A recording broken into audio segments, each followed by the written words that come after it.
जय जगन्नाथ सांग माने ज्योत्स्ना सब चैनल रे आ गोटे नुआ गार्डनिंग वीडियो को आपण मन को स्वागत। जोर गरम रो गछ को रक्षा करिबा पई आपण माने एही खत दे दियंतु। जदि आपण माने जे कोनोसी वेजिटेबल गछ किंबा फूल गछ लगेछंती सब गछ उपरे एही खत भलो काम करिवो। सबुठ बड़ कथा हेउची ए खत ऑर्गेनिक अटे, कौनसी केमिकल नाही। आपणक गछरे फूल बहुत बड़ बड़ बाहरिबा बहुत जरूरी अटे, तेणु करी मार्च एप्रिल मासरे गछरे ए खत देबा भी बहुत जरूरी अटे। खास करी परमानेंट गछ गुडी करे डोरमेसिंग को पळे जाइथिला, एबे एही गछरे लगातार फूल नेबार समय आसीछि। जेपरी मल्ली, अपराजिता, गंगशौली, आलमंडा, मंदार इत्यादि गछ गुडी करे सबु गछरे एई खत देई परिबे। एई खत बनाइबा बहुत सहज अटे। एबे खत बनाइबा पय आपण कोन करिवे, आपणक घरे कदलीर चोपा एवं ऑरेंजर चोपा जहाँ भी बाहरुछि ताहाको एकाठी करिवे।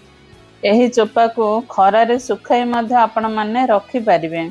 एही कदलीर चोपा एवं ऑरेंजर चोपा को पानी रे पकाई 2-3 दिन पर्यंत रखि दे एवं सेही पानी रे सोरसो की खली पाउडर को मध्य पकाई देवे।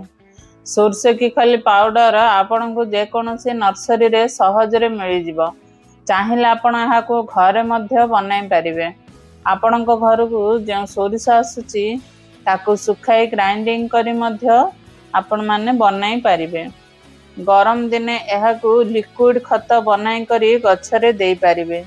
जो लिक्विड खत बनाई थिबे तहिरे आउ 2 गुण पानी मिसाई देबे, ताहा परे गमला अनुसार गछरे दे देबे। एई सोरसो की खली पाउडर को केवल गरम रे लिक्विड खत बनाई करी ही गछरे देबे, डायरेक्ट देबे नाही।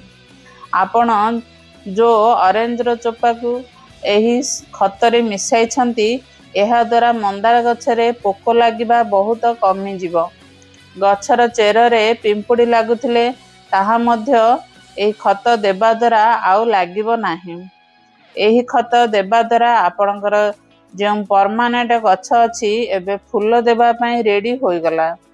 एही खत को 15-20 दिन को थरे रिपीट करिवे। एही खत रे बहुत पोषक तत्व भरी रही अछि। ए खत को सकाळ किंबा संध्या टाइम रे गछरे देबे। जे कोनोसी डाउट हेले मते कमेंट सेक्शन द्वारा पचारि परिबे।